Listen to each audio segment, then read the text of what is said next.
그런즉 유대인의 나음이 무엇이며 할례 유익이 무엇이냐? 범사에 많으니 우선은 그들이 하나님의 말씀을 맡았음이니라. 어떤 자들이 믿지 아니하였으면 어찌하리요? 그 믿지 아니함이 하나님의 미쁘심을 패하겠느냐? 그럴 수 없느니라. 사람은 다 거짓되되 오직 하나님은 참되시다 할지어다. 기록된 바 주께서 주의 말씀에 의롭다 함을 얻으시고 판단받으실 때 이기려 하심이라 함과 같으니라. 그러나 우리 불의가 하나님의 의를 드러나게 하면 무슨 말 하리요? 내가 사람의 말하는 대로 말하노니 진노를 내리시는 하나님이 불의하시냐? 결코 그렇지 아니하니라. 만일 그리하면 하나님께서 어찌 세상을 심판하시리요? 그러나 나의 거짓말로 하나님의 참되심이 더 풍성하여 그의 영광이 되었다면 어찌 내가 죄인처럼 심판을 받으리요? 또는 그러면 선을 이루기 위하여 악을 행하자 하지 않겠느냐? 어떤 이들이 이렇게 비방하여 우리가 이런 말을 한다고 하니 그들은 정죄받는 것이 마땅하니라. 아멘.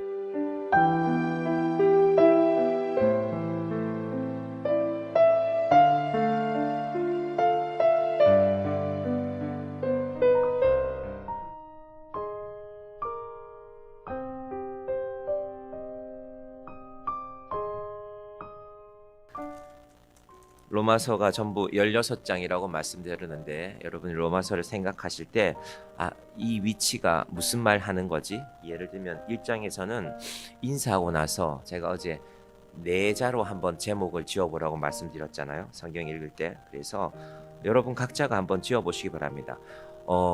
변할 수도 있어요. 내가 처음에는 이렇게 생각했는데 그것보다 사실은 이 말씀이 더 중요한 것이 아닐까? 로마서 전체를 보다 보면은 그러면 1장에서는 먼저 로마 사람들, 이방인 그리스도인들의 죄를 지적하였다고 했는데 사실 이건 초면의 신뢰 아닐까요? 바울은 이 사람들 얼굴도 본 적이 없습니다. 여러분이 누구한테 편지를 받았는데 편지의 내용이 이 사람은 나를 알지도 못하는 사람이 당신들 죄인이야. 당신들에게는 이런 죄가 있어. 로마는 이런 죄인들이 모인 곳이야 라고 했으면 얼굴이 울그락불그락해지겠죠. 아니 이 사람이 초면에 잘 알지도 못하고. 왜냐하면 로마서를 받은 이분들은 로마에 살기는 했고 로마에 그런 죄가 있기는 했지만 그런 죄 이제 더 이상 내가 머물지 않고 하나님께로 나와야지 예수 믿기로 결심한 사람인데 바울이 그런 얘기를 시작했단 말입니다. 그러니까 우리 표현으로 하면 초면에 신뢰 아닌가? 만약에 그 마음으로 편지를 받다면 그 마음으로만 이 로마서를 들었다면요 누군가가 이 로마서를 없애버렸을 수도 있을 겁니다. 그럼 우리한테 이 편지가 안 왔겠죠. 로마서가 남아있다는 것은 처음에는 로마 사람들 얘기했지만 두 번째는 2장에 가서는 더 심각했거든요. 유대인들 당신들도 만만하지 않아. 근데 제가 그렇게 말씀드렸죠. 처음 읽어보면 바울이 자기가 로마에 있는 유대인들 죄를 지적하는구나 라고 들리지만요 여러 번 읽다 보면은 이게 바울 자기 얘기구나. 내가 사실 그런 사람입니다. 왜냐하면 정죄한 것 판단하는 사람으로 치면 바울만한 사람이 없었거든요. 바울은 어떻게 했습니까? 사도행전 7장에 가보면요 스데반을 판단하고 죽였습니다. 여러분 우리가 다른 사람 판단하지만 우리는 감히 죽일 생각은 못하잖아요. 근데 바울은 그럴 만한 힘이 있었거든요. 율법의 지도자였기 때문에 종교 지도자였기 때문에 이 사람은 스데반은 율법에서 이런 부분이 잘못되었어. 이런 사람은 돌로 치라고 하였으니까 모세오경에 와서 사람들을 모으고 돌로 쳤습니다. 그래서 바울이 사도행전 7장에 가보면 사람들이 옷을 모아서 유대인들은 겉옷을 벗고 이제 마음껏 돌을 던져야 되기 때문에 그 옷을 사도 바울의 발 앞에 두었다라는 표현이 있습니다. 그러니까 바울이 그걸 아는 것이죠. 그리고 또 누가 그걸 아느냐? 로마에 있는 사람들이요 바울에 대해서 알고 있습니다. 바울은 이분들을 만난 적이 없지만 이분들은 바울을 모르지 않습니다. 바울은 그 당시에 온 기독교 세계에 바울이라는 이름이 등장했을 때니까 그 사람이 우리한테도 편지를 썼어? 고린도에서 브리스길라와 아굴라를 만났다네? 그래서 우리 얘기를 들었나 봐.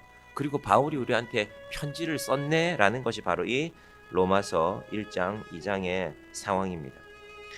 로마 사람들이 그 감정에 치우쳤다면 로마 출신 기독교인들이나 혹은 유대교 출신 기독교인들은 이 사람이 우리를 얼마나 안다고 자기가 우리를 얼마나 안다고 이런 편지를 쓰나 찢어버렸다면 로마서는 남지 않았을 것입니다. 그런데 로마서가 남았다는 것은 무엇인가 받아들였다는 것입니다. 그래서 로마서를 처음에 몇 번 읽어보면은 바울이 지금 로마 사람들을, 유대인들을 정죄하고 있구나라고 받아들여지는데, 조금씩 더 읽다 보면 바울도 자기 자신을 이야기했고, 그리고 우리도 어느새 이게 바로 내 얘기구나 하고 깨닫게 됩니다. 그것이 바로 로마서 1장 2장의 내용이 펼쳐지는 것입니다. 우리가 로마서를 읽으면서 그것을 깨달으면 큰 것을 깨달은 것입니다. 사실은 로마서를 다 외워도요, 그래, 이 사람은 이런 죄가 있고 저 사람은 저런 죄가 있지 라고 결론 내려버리면 로마서가 지금까지 남아있는 이유는 없습니다. 그래서 많이 읽는 것도 중요하지만 우리 자신을 늘 대입해보는 것입니다. 여러분, 로마서를 읽으면서 내가 정말 그런데, 내가 정말 그런 사람인데 라고 깨닫게 되면 우리 인생의 제일 큰 복이 바로 이 로마서 속에 들어 있습니다. 사람들은 중요한 생각하는 것 같지만 사실 중요한 건 잘 잊어버려요. 우리가 늘 자주 하는 말이 먹고 사는 문제가 중요하다. 사실은 먹고 살기 위해서 예전에 저희 할머니가 살아계실 때 전화하면 그때는 전화비가 비쌌잖아요. 그때는 뭐 시외통화 이런 개념이 있을 때잖아요. 시내 전화 말고. 그러면 항상 할머니는 전화하면 가끔 이제 안부 전화를 드리죠. 저희 아버지가 안부 전화를 드리면 야야 통화비 많이 나온다. 빨리 끊자. 뭐 채 10초도 통화도 잘 안 해요. 목소리 들었으면 됐다. 제가 전화비가 비싸니까 그렇겠지라는 생각도 하지만 어느 날 생각해 봤어요. 아니, 전화비가 물론 비싸서 서로 아끼는 게 좋겠지만, 아니, 아들이 연로하신 할머니한테, 어머니한테 전화를 했는데 그래도 몇 마디 더 나누는 게 중요한 게 아닐까? 문득 어린 시절에 그런 생각을 해본 적이 있습니다.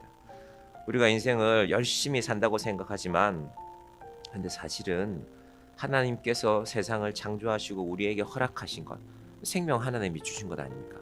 여러분, 예수 믿으면서 생명이 하나님이 주신 것이라는 고백이 안 나오면요, 예수 믿기가 힘듭니다. 저는 그렇게 생각합니다. 내 생명은 의사가 살리는 거야. 의사가 나를 낫게 해야지. 의사 찾아가야죠. 도움 받아야죠. 그런데 생명의 근원이 하나님께 있다. 성경을 우리가 자꾸 보는 것은요, 그렇지, 하나님이 세상을 창조하신 분이 맞지, 그분이 나의 생명의 주관자이시지, 여기서 항상 시작하는 것입니다. 자, 사도 바울이 로마서 3장에 들어가서 이제 로마 사람도 죄인, 유대인들도 죄인, 우리 모두가 죄인, 여기까지 죄인이라고 말하는 이유는 죄인으로 끝내자는 것이 아니라 우리가 예수께 나아가야 된다. 예수께 나아가는 출발점이 우리가 죄인이라는 것이다. 너희들의 잘못이 문제가 아니라 나에게도 똑같은 잘못이 있는데 예수께 나가는 것 말고는 방법이 없었다는 이야기가 이제 3장부터 그 맥락을 따라가는 것입니다. 그러면서 3장을 시작하면서요, 항상 시작 부분에 나오는 그런 즉이 중요합니다. 어제 우리 4장에서도 제가 4장 1절에 그런 즉이 나왔잖아요. 3장도 마찬가지입니다. 이건 앞부분의 말씀을 다시 한번 생각해 보라는 것입니다. 앞부분의 말씀이 어디일까? 2장의 마지막 부분이거든요. 2장 28절과 29절인데요. 한번 여러분 보십시오. 무릇 표면적 유대인이 아니요 표면적 육신의 할례가 아니니라. 오직 이면적 유대인이 유대인이며 할례는 마음에 할지니 영에 있고 율법 조문에 있지 아니한 것이라. 그 칭찬이 사람에게서가 아니요 다만 하나님에게서니라. 유대인들의 늘 자랑은 할례였습니다. 할례. 우리도 뭐 예를 들면 조선시대 같으면 양반 자랑할 거 있잖아요. 우리 몇 대조 할아버지가 뭘 하셨고 우리 선친께서 뭘 하셨고 우리 조부께서 뭘 하셨고. 전 어릴 때 동네 할아버지들 가운데 그런 얘기하는 거 들은 적 있어요. 나중에 제가 커서 보니까 별것도 아닌데 되게 그분들 그런 얘기를 많이 하셨네라는 생각도 들어요. 그리 대단한, 왜냐하면 그분들 할아버지가 일제시대 때 나라를 잃어버린 사람들이거든요. 뭐 했으면 뭐해, 나라를 잃어버렸는데. 뭘 했으면 뭐 조정에 가서 뭘 했으면 뭐하나, 나라를 잃어버렸는데. 자, 유대인들은 옛날 일 자랑했습니다. 근데 지금 유대인들요, 지금 곧 나라 잃어버리거든요. 지금 이 로마 쓸 때 주후 57년 58년 그때인데 10년 뒤면, 주후 70년 뒤면 예루살렘 성이 무너집니다. 하나님이 보시기에 이게 얼마나 보잘것없는 겁니까? 아이고 너희들 그런 자랑하는구나. 그런데 너희가 자랑하는 그 나라 이제 곧 로마에게 무너질 거야. 몇 년 동안? 2000년 동안 나라를 잃어버립니다. 여러분 하나님은 어제도 아시고 오늘도 아시고 미래를 아시는 분이기 때문에 우리가 지금 뭔가를 자랑할 수 있죠. 내가 이것도 있습니다. 내가 저것도 있습니다. 근데 하나님이 우리의 미래를 아시는 분이기 때문에 하나님 앞에서는 늘 우리의 자랑은 보잘것 없어지는 것입니다. 할례 중요하지 않다.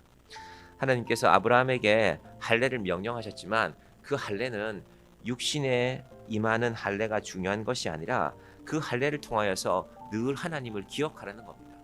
남자들의 이 표피를 벗겨 놓으면 남자들은 이게 여자분들한테는 죄송하지만 소변 볼 때마다 생각해야 돼요. 아 그렇지 나는 하나님의 자녀지. 내가 함부로 행동하면 안 되지. 그런 의미로 할례를 주신 것입니다. 그런데 너희가 정작 하나님은 잊어버리고 할례만 자랑하면 이건 제 표현인데 하나님이 얼마나 민망하시겠느냐. 누군가가 우리에게 귀한 선물을 줬어요. 그 선물 덕분에 잘 살아가고 있어요. 은혜를 입었어요. 그런데 자기가 그것만 자랑이 되고 정작 자기에게 은혜를 베푼 사람에 대해서는 까맣게 잊어버리면 사람의 눈으로도 그게 보이잖아요. 아, 저 사람이 은혜는 잊어버렸구나. 그래서 할례를 자랑할 것이 아니라 할례는 어디에 하라고요? 29절 보십시오. 마음에 할지니. 이건 간단한 말인데요. 회개하는 심령으로 살아가라는 것입니다. 왜냐하면 유대인들이 자기들의 유대인됨을 갖고 자꾸 로마 출신 기독교인들을 압박했으니까 힘들게 했으니까 그게 중요한 게 아니다. 할례를 몸에 하는 게 중요한 게 아니라 할례는 마음에 하는 것이다. 회개하는 심령을 하나님이 받으신다. 그래서 예수가 온 거 아니냐. 지금 이분들 예수 믿는 사람들이거든요. 그래서 예수가 온 것 아니냐. 그래서 하나님이 예수를 보내신 것 아니냐라는 것입니다. 이 말을 들으면 유대인들이 마음이 많이 아팠을 거예요. 내가 그렇게 자랑하고 살던 거였는데, 내가 그렇게 오랫동안 내 명예로 삼고 살았던 것인데 할례가 아무것도 아니다 라고 말했으니까. 그것도 아무것도 모르는 사람이 말했으면 당신이 몰라서 그래, 할례가 얼마나 좋은 건 줄 알아? 라고 할 텐데 바울은 율법을 너무 잘 아는 사람이거든요. 구약을 통달하고 있는 사람이거든요. 가말리알 문화에서 자랐으니까요. 유대인들 중에서 우리가 무슨 법 얘기를 지금 하고 있어요. 우리끼리 우리 법을 잘 모르는 사람끼리 아니 그건 이렇게 되는 거야. 우리 한번 물어볼까 판사한테? 근데 진짜 우리의 눈앞에 판사가 나타났어요. 그것도 아주 유명한 판사가, 유명한 학교 졸업하고 판사로서 경력이 아주 좋은 사람이 나타나서 그 문제는 말입니다. 민법 몇 조에는 이렇게 되고요. 그 상법에는 이렇게 되고요.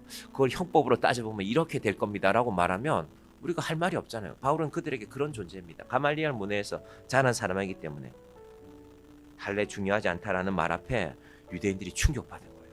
그리고 3장이 이어지는 것입니다. 할례는 마음에 하는 것이 맞다라는 것입니다. 유대인들 입장에서는 아주 마음에 들지 않는 이야기지만 그들은 이 이야기를 받아들입니다. 언제 받아들이냐? 5장, 6장, 7장, 8장 어제 제가 읽으면서 이게 좀 딱딱하고 어려운데 5장, 6장, 7장, 8장을 잘 설명한 것을 유대인들이 받아들였다는 겁니다. 받아들이고 나서 이제 9장부터는 다시 한번 사도 바울이 유대인들에게 부탁합니다. 그건 생각이 난 거예요. 쉽지 않으니까. 당신들 마음이 어렵지요. 내가 이렇게 얘기했어. 근데 한번 잘 들어보십시오. 그때는 어떤 얘기를 하냐면 그렇지만 하나님이 유대인들을 싫어한 것이 아닙니다. 오늘도 그 이야기가 한 부분이 나옵니다. 자, 3장 1절 보십시오. 그런즉 유대인의 나음이 무엇이며 할례의 유익이 무엇이냐. 자, 이게 헷갈리는 얘기인데 유대인의 나음이 지금까지는 유대인 당신들 자랑할 거 없습니다 라고 해놓고는 유대인의 나음이란 말했단 말이에요. 그래도 하나님이 유대인들에게 뭔가를 주신 것이 있다 라고 먼저 해석할 수 있습니다. 이게 첫 번째 해석입니다. 들어보십시오. 그 대답으로 근데 지금 이런 이야기가 나오는 근거는 어디 있냐면요. 사도행전 18장에 있습니다. 왜냐하면 바울이 지금 만난 적이 없다 그랬잖아요. 휴대폰으로 통화한 적도 없어요. 그런 게 없었으니까. 그러면 이런 대화가 누군가가 오고 갔다는 겁니다.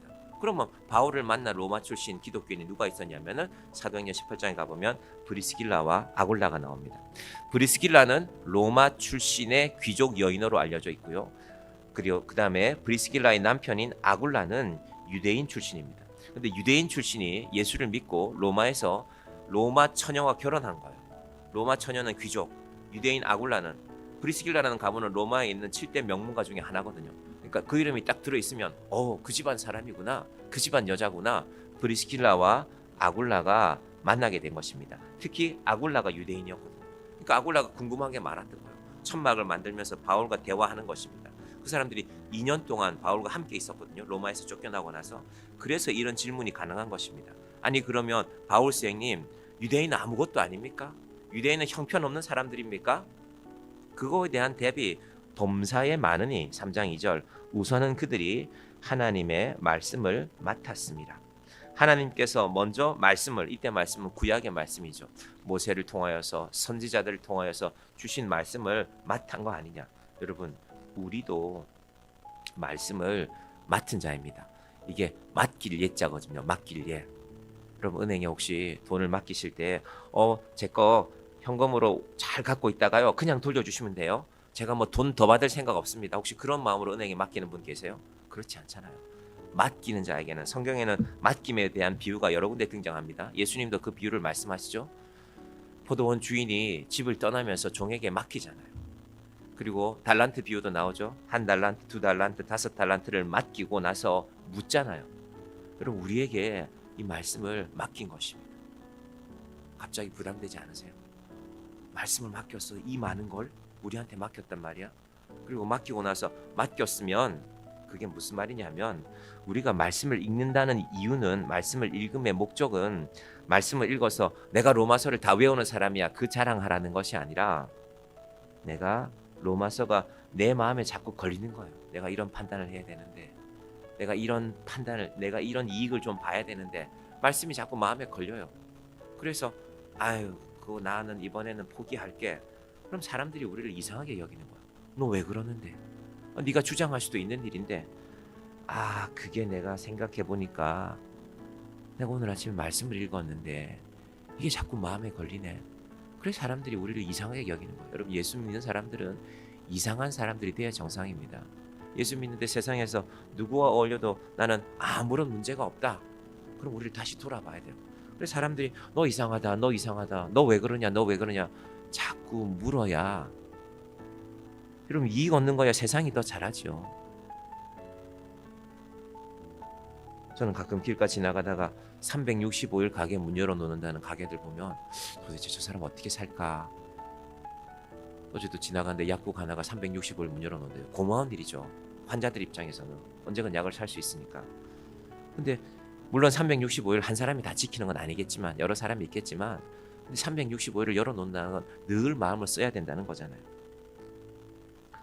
잠깐 옆으로 나갔는데 하나님께서 로마서의 말씀을 먼저 너희들에게, 구약의 말씀을 유대인들에게 맡겼다는 것은 너희에게 요구할 것이 있다는 것입니다.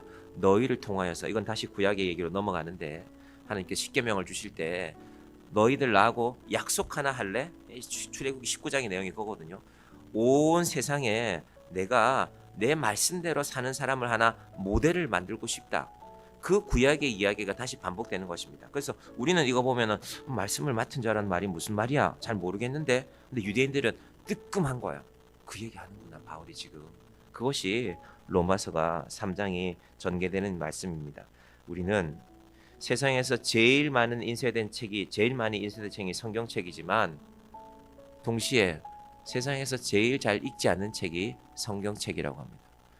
여러분 주일날 오전 10시에 우리가 교회 여기 모여서 말씀 읽는 게 지극히 당연한 것이라고 저는 생각하는데 잘 하지 않잖아요. 여러분 주일날 여러분이 1시간 일찍 오시면 처음에는 제가 어제 여러분들 보며 생각했습니다. 쉽지 않았을 텐데, 여러분 사람이 자기 리듬을 바꾸는 거 쉽지 않거든요. 물론 이제 일부 때 오는 분들도 계셨지만 바꿔봐 보시기 바랍니다. 하나님 왜 우리가 모여서 성경을 읽는가? 어제 아마 모여서 처음 8장까지 읽었을 때도 저 목사님 저렇게 빨리 읽으면 난 잘 들리지 않은데 하나하나 익숙해져 갈 것입니다. 하나님께서 우리에게 왜 말씀을 주셨는가? 이 말씀이 어느 날 내 마음에 콕콕하고 바늘처럼 찌를 때가 있기를 바랍니다. 제 설교를 통해서 여러분이 그런 마음 갖는 것도 감사하지만 사실은 이게 원본이잖아요.